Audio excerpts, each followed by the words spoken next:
Tonight, the councillor calling for more to be done about a dangerous road linking commuters in Port Augusta.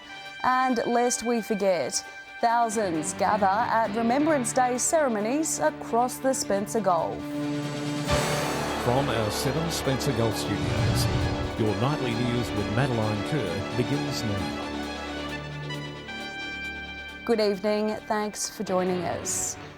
Port Augusta City councillors have voiced their concerns over a dangerous stretch of the Augusta Highway. Following a series of accidents, they say it's only a matter of time before someone is killed. This stretch of the Augusta Highway passing Stirling North is a disaster waiting to happen. That's according to Port Augusta City Councillor John Naisbitt, who raised the issue at this week's council meeting. If you pull up at the stop sign and stop, and there's a vehicle coming down the road and they've got their indicator on, and some of these new ones you can't see the indicator blinking, so you sit and wait, but then all of a sudden there's a car that comes from the other side that you didn't even see. Unfortunately, you've got to wait till that other vehicle gets right around the corner to know it's there. The council has voiced concerns to the previous state government. We put this up again, and remembering that letter back from Corey Wingard, the minister, that was the old government, so we're hoping this time that the new government might look favourably at it. We will again approach this government, and request that this be reviewed and the 80k be extended out to at least the way bridge is 80k's if it's open, and that'll reduce the speed in that location. I think it's critical. Just last month, there was a serious collision here at the highway intersection at Stirling North. And Mayor Brett Bembo points out in Adelaide, there are roads that have restrictions with similar layouts. What's different with Port Augusta? You know, this is important. I don't think it's going to change the world in relation to traffic flow or anything like that. So I think it's important that this is reconsidered by the government. Daniel Pizarro, 7 Spencer Gulf News. A Peterborough local has been charged with alleged weapons and firearms offences following a police investigation. Around 11 a.m. yesterday morning, police attended a home on Queen Street to conduct a search. Officers allegedly found a number of weapons, including knives, daggers and a gel blaster. The resident wasn't home at the time but was found shortly after riding a motorcycle without a licence. The 44-year-old man was charged with contravening a firearms prohibition order and for possessing firearms without a licence. Police are reminding everyone that gel blasters are subject to the same licensing and registration restrictions as other firearms. The Bendigo Bank has handed out its annual community investment grants in Port Lincoln last night, which saw more than a dozen groups from across the Lower Eyre Peninsula awarded funding. It's part of the bank's mission to strengthen regional communities. There were many smiling faces at last night's presentation, with the Bendigo Community Bank awarding over $380,000 to community groups who need it most. The different organisations that we're able to support, it's not just always sporting clubs, the churches, Royal Flying Doctor Service, the Croquet Club, Netball Association. So it's amazing to be a part of. This year's grants program supported 15 community groups, cut down from 25 submissions. The Bendigo Community Bank says the profits made is purely driven by the customers. And the only reason we're able to do that, and as was spoken about at the annual general meeting, the profit that's generated is totally because of the customers that we've got, people that come on board, bank with the Bendigo Bank in Port Lincoln. The night saw the Royal Flying Doctors receive $45,000 for a donut van, along with the Brinkworth Reserve, who took home over $20,000 for a new toilet block. The bank doubling the amount of grant funding from last year. As we've spoken about tonight, we've given out $4.2 million in 13 years. Nationally, the figure was $300 million from the different community bank branches Australia-wide, and it's the model. The largest grant of the night was awarded to the Boston Sports Association for new LED lighting at Paul Oval. However, a thorough selection process was undertaken to make sure each applicant was awarded accordingly. It's quite a process. There's a subcommittee of about 6. It includes board members, it includes our sponsorship committee, and it includes a couple of staff members as well. So it's a broad range of people. Henry Millick, 7 Spencer Golf News. Today is Remembrance Day, when Australia commemorates members of the armed forces who have died in wars, conflicts and peacekeeping operations. Now, 104 years since the end of World War I, communities across our region came together today to pay our respects. Today, on the 11th hour of the 11th day of the 11th month, the Spencer Gulf fell silent out of respect.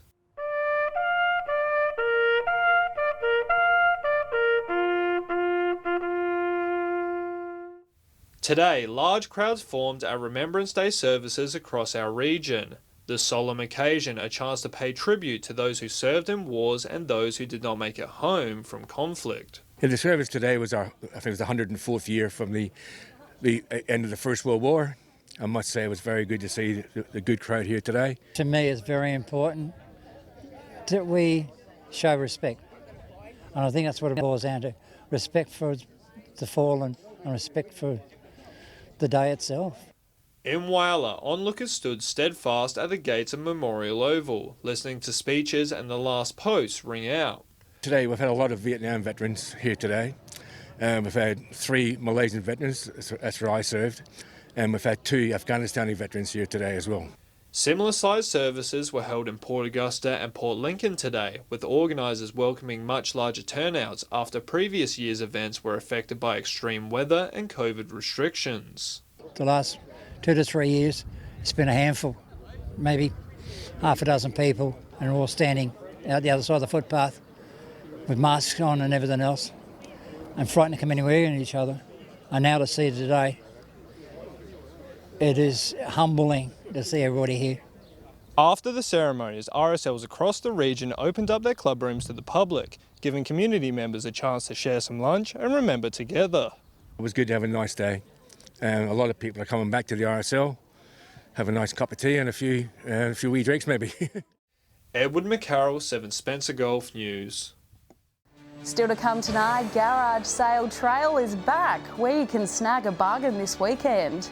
And Port Augusta businesswomen gather to raise money for other women in need.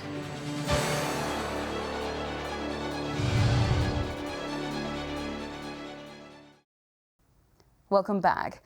Coinciding with National Recycling Week, tomorrow marks the return of the Garage Sale Trail event across the country, with Whyalla locals jumping headfirst into the fun.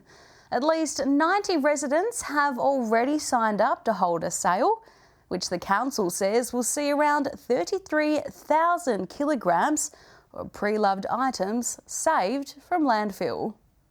From acid-wash denim to vintage vinyl and collectible toys, you never know what you'll find in a garage sale.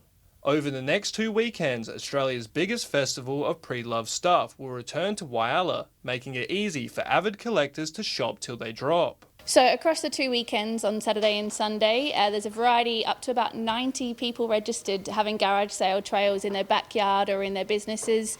Variety of things from household knickknacks to collector's toys, as you can see behind me. The citywide event, the perfect opportunity for collectors to make some money and clear some room in their homes in the process. A lot of vintage 80s, 90s and 2000s, and also some more modern toys. We've got Ninja Turtles, Transformers, a couple of Barbie dolls, My Little Pony. The garagesaletrail.com.au dashboard will tell you where they are throughout Whyalla, so you can see the list of sales there. Of course, we will have hard copies available in our council offices for printing as well, should you wish to come and collect those. Participants say the event is a fun and social way for residents to reduce waste, meet neighbours and save a few bucks on items. Plus, the online trail map takes some of the stress out of advertising the sales. You can register, you can get your address on the map. They make it really easy. With residents and small businesses participating, the council says the event will be a great opportunity to showcase what Whyalla has to offer. We've been looking forward for a couple of years to have a garage sale, and why not this year? It's perfect timing. We've got a new property here at Gowrie Avenue, and we've got more than enough sheds to do it in, so yeah, no time like the present. And you know what they say, one man's trash is another man's treasure. Edward McCarroll, 7 Spencer Golf News. Women from Port Augusta's business sector have gathered at the golf club to host a very special event. Ladies Who Lunch saw thousands of dollars raised for charity, as period poverty is now a reality for many Australian women. The chorus of chatting, laughs and discussions floated across the Port Augusta Golf Club. While spouses played around on the green, hundreds of women representing Port Augusta businesses ate together for Ladies Who Lunch. The aim of today is to empower women, local women, women from other regions to come and enjoy their company, some good food, wine, and to celebrate a worthwhile cause like Share the Dignity. An event like this for Port Augusta and the different communities around Port Augusta and the businesses is an absolute gem. We don't often get to showcase our businesses in this type of environment, so it's really, really good to be involved in this type of event as a sponsor. The event sold out in mere minutes. We honestly couldn't believe it. We are so humbled that so many people wanted to support this event, and we are so pleased to be able to bring this to our local community for the second year in a row. The main speaker was Sally Johns from Share the Dignity, who spoke about period poverty, an issue that is becoming an increasing problem. So period poverty is when a person who menstruates does not have access to the sanitary items they need. And we would not think in Australia that that would be an issue, but unfortunately it's actually quite a big issue. Thousands of dollars has been raised for women in need. Head to Share the Dignity website for more information. Daniel Pizarro, 7 Spencer Gulf News. It's the end of an era at Port Pirie Regional Council, with Diane Crocker retiring after 54 years.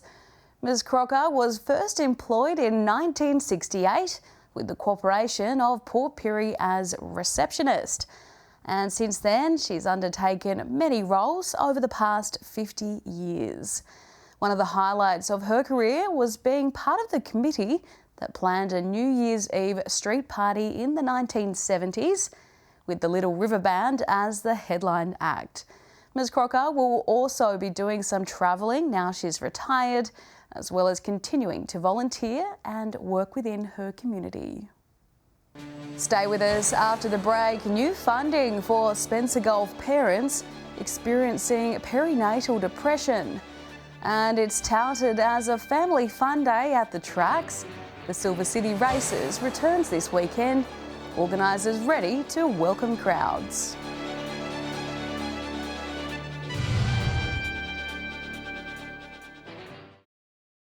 Broken Hill residents, Council wants to hear from you.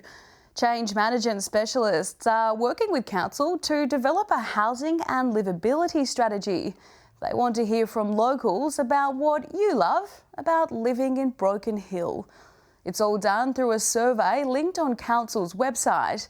You can also give feedback in person by attending a drop-in session with Astrolabe and Council staff on Tuesday, November 15 at the Civic Centre.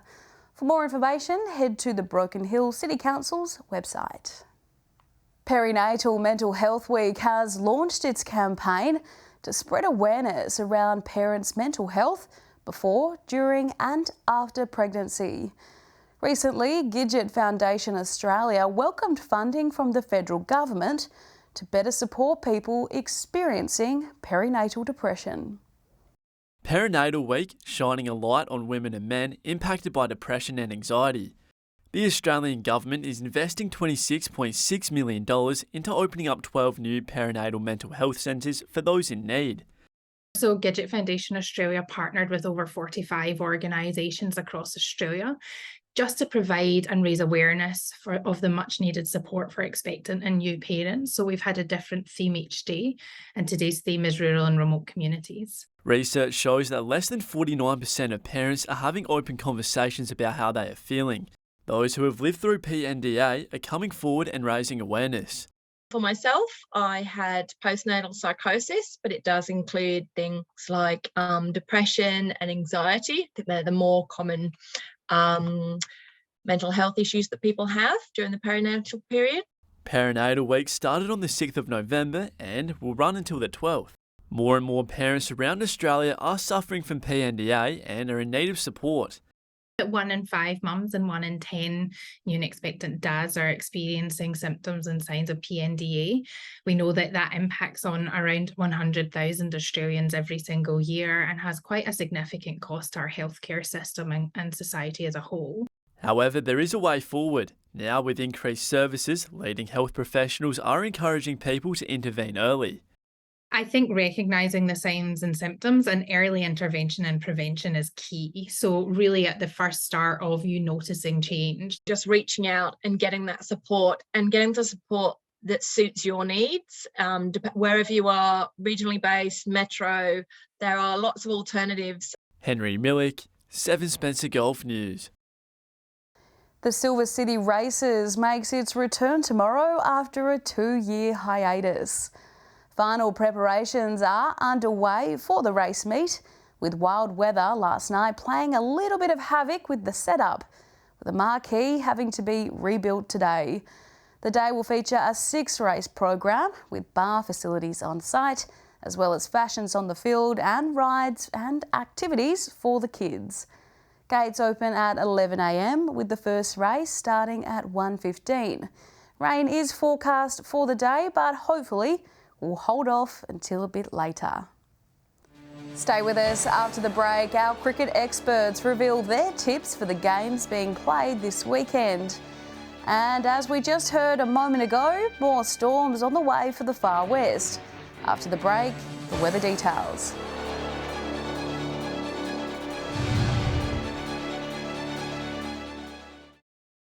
Welcome back. The Barrier District Cricket League in Broken Hill is used to having curveballs thrown at them, with 2 washouts already recorded this season. And now there's yet another threat looming in the skies. Big weekend in Broken Hill cricket for the West Cricket Club this weekend. They're celebrating their 100 years of being in the local cricket competition. So there's only one A-grade game this week. That will be West versus North at the Alma Oval, and of course that's weather permitting. The wicket this morning is a little bit damp, so it'll remain to be seen whether that game goes ahead. Obviously West want to put in a big performance for their huge reunion weekend, and I think they may prove a little too good for North. I think the passion around such a big event will probably get West over the line. But North batting looks pretty solid, and I think this should be a very close encounter. Yeah, g'day and welcome to round 5 of the Northern Areas League. These are games between Whyalla and Port Augusta teams. This week we see South Augusta take over bye. The first game will be West Augusta versus North Whyalla at Etsa. This should be a very good match. I'm going to lean towards North Whyalla to beat West Augusta. Game 2 sees Corn take on Central Whyalla in Corn. This should be another good match. Both these sides have been, powerhouses in their own, in their own league, so it should be a very good match. But I'm going to lean towards Central Whyalla. The last match is a twilight match between Rupina and Central Augusta in Bennett Oval, Whyalla. I'm going to lean towards Central Augusta to beat Rupina.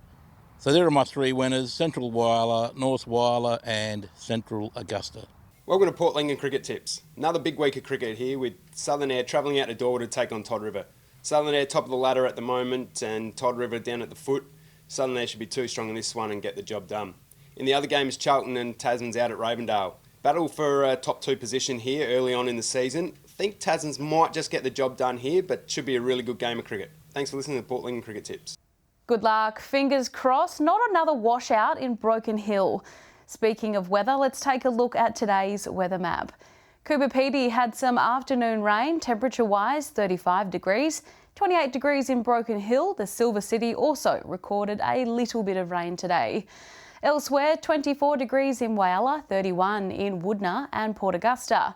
Port Pirie reached 27.4 degrees around 1:15, 20 the top in Port Lincoln.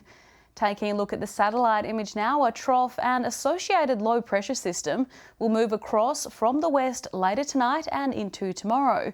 The low will move slowly southeastwards on Sunday, followed by a cooler southwest to southerly airstream early next week. On the Gulf waters tomorrow, east to southeasterly winds 15 to 25 knots. Seas will be 1 to 2 metres. South to southwesterly swell below a metre, increasing up to 1.5 metres. Possible heavy rain in Port Lincoln on Saturday, 24 degrees. Similar conditions in Cleve, but a few degrees warmer, 27. Warmer still in Woodner, 32 degrees with possible storms. Rainy and stormy in Whyalla tomorrow, 30 degrees. Muggy in Port Augusta, 33, 27 the top in Kadina. Possible storms in Port Pirie as well, 29 degrees, 23 the top in Clare. Possible storm in Broken Hill tomorrow, which could mean trouble for the races and the cricket. I guess we'll just have to wait and see. Taking a look further through the week now, wet conditions into Sunday as well. Storms in Adelaide and Broken Hill, 25 in Whyalla and Port Pirie. Windy and 29 in Coober Pedy. Monday's looking less wet, partly cloudy, 21 in Port Augusta. Showers and 19 in Port Lincoln, 18 in the capital.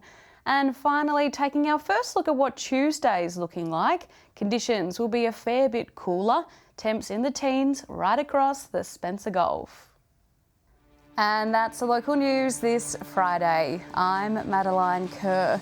From all of us here, thanks for joining us. I'll have updates a little later, but until then, enjoy your evening and your weekend. Good night.